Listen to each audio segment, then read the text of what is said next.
슬로밧의 딸들에게 하나님이 응답하십니다. 왜 응답하셨을까요? 그건 중요한 것이 있어요. 왜냐하면 사실 그 땅은 소지의 개념의 땅이 아니에요. 거기는 사역의 개념이에요. 그 땅에 가서 거룩한 백성과 제사장 나라를 세우는 거예요. 그래서 율법으로 희년 제도를 만들어서 그 땅을 한 지파가 영구적으로 소유하지 못하게 하셨어요. 그러니까 사실 이 사역에 있어서 여성에게도 그 분깃을 주는 것입니다.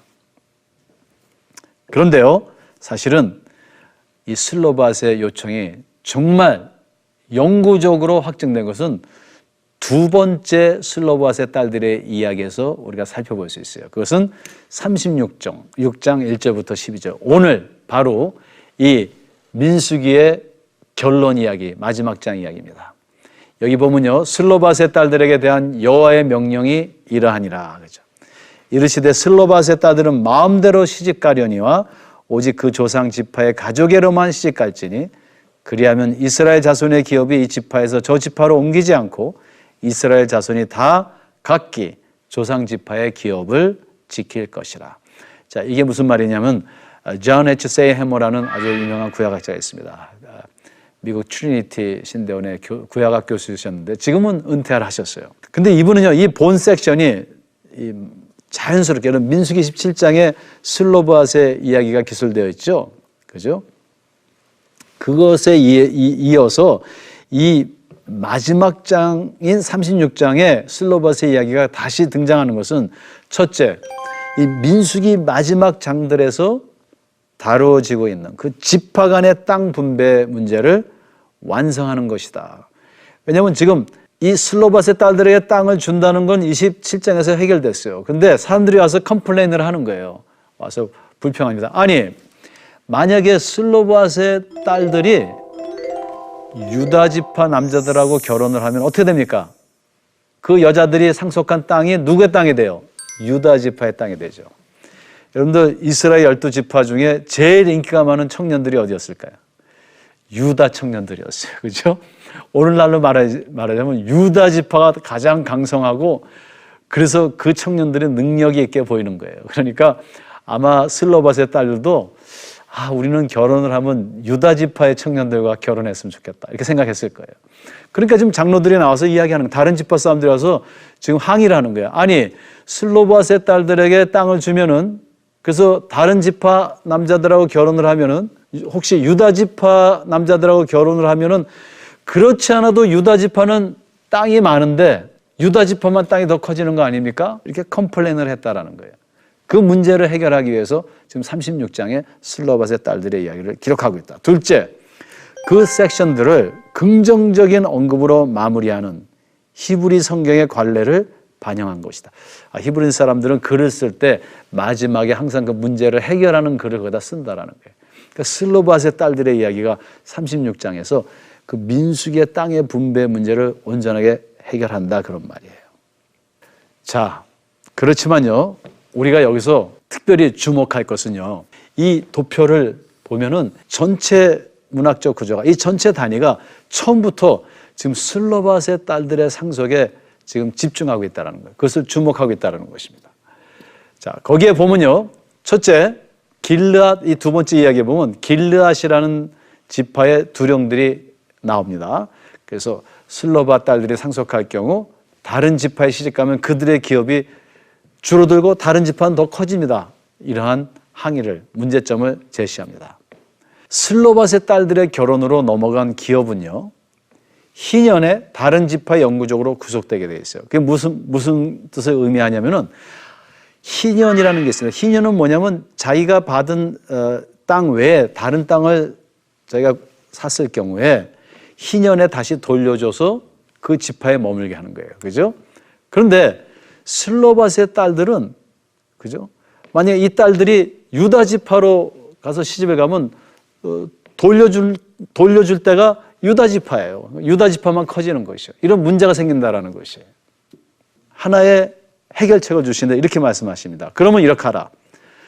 슬로밧의 딸들에게, 여성들에게도 땅을 줄 것인데 조건이 하나 있다. 예를 들면 슬로밧의 딸들은 므낫세 사람이죠. 그 조상 지파에게만 시집가라는 그런 명령을 지금 내리십니다. 결혼이 우리는 인생을 좌우하죠. 그런 중요한 것에 있어서 하나님께서 므낫의 사람하고만 결혼하라 이렇게 말씀하세요. 과연 이 명령에 슬로바앗의 딸들이 순종할까요? 순종합니다. 아주 어려운 순종이에요. 그죠? 우리는 그것을 아주 쉽게 생각하는데요. 이 남자하고만 결혼하라. 하나님께서 그렇게 말씀하셨을 때 순종했다라는 것은 자기의 모든 것을 내려놓았다는 것입니다. 이스라엘의 미래는요, 땅을 정복하고 소유하는 데 있지 않아요. 그 땅에서의 믿음과 그리고 순종의 삶을 통해서 거룩한 백성과 제사장 나라를 세우는 데 그 목적이 있어요.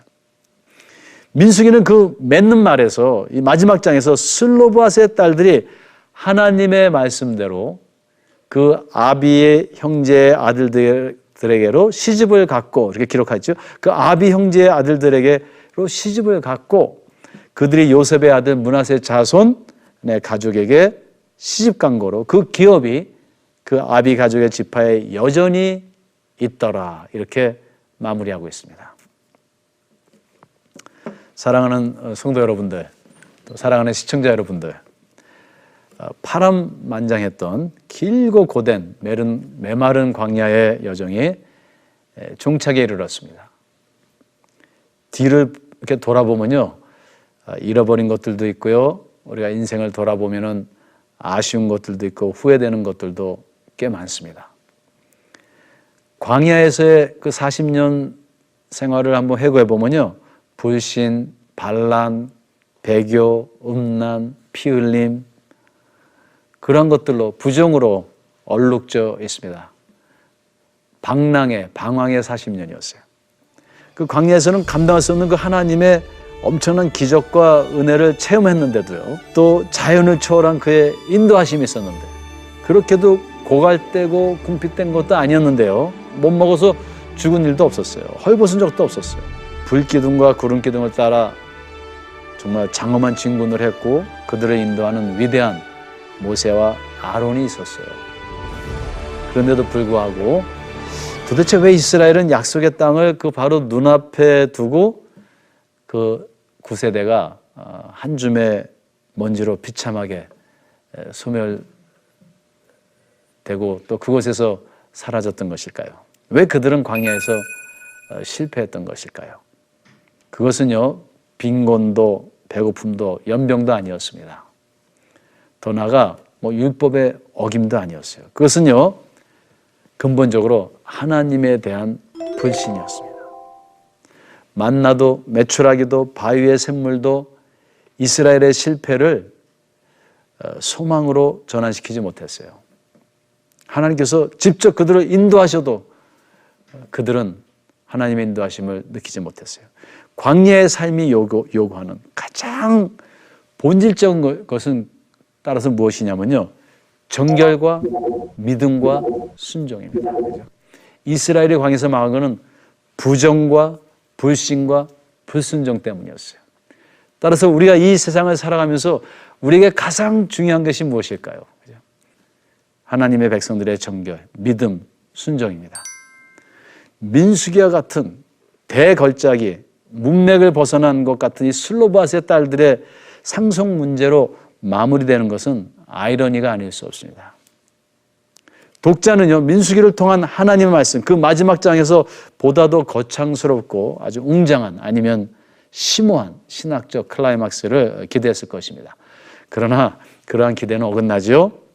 여기서 우리는 민수기에서 일관되게 반복적으로 전개되고 있는 또 한 번의 반전을 보게 되죠. 이 여성들의 땅 상속에 대한 서술 속에서 가장 귀하고 거룩한 영적인 정결과 믿음과 순종의 메시지를 담고 있는 것입니다.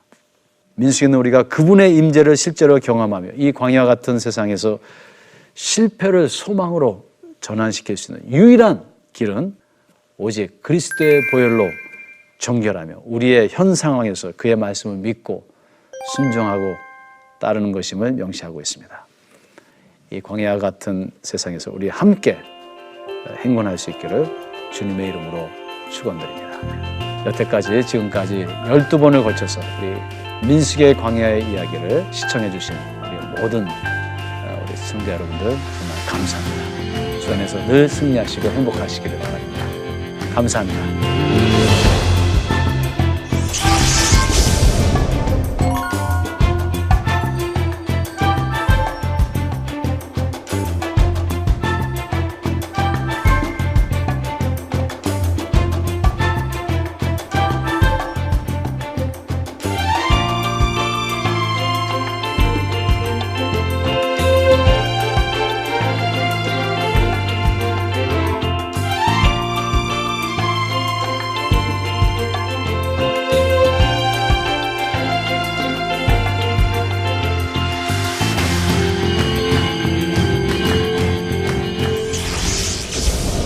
여러분 안녕하세요. 평택대학교 신학과의 김동수 교수입니다. 여러분과 같이 이번에 요한이 말하는 예수라는 제목으로 12주간에 걸쳐서 요한복음을 공부해 보려고 합니다. 가장 직접적으로 요한은 예수님의 본질을 증거하고 있습니다. 1장 1절에 뭐라고 얘기하냐면 이 말씀, 곧 예수님은 하나님이시니라.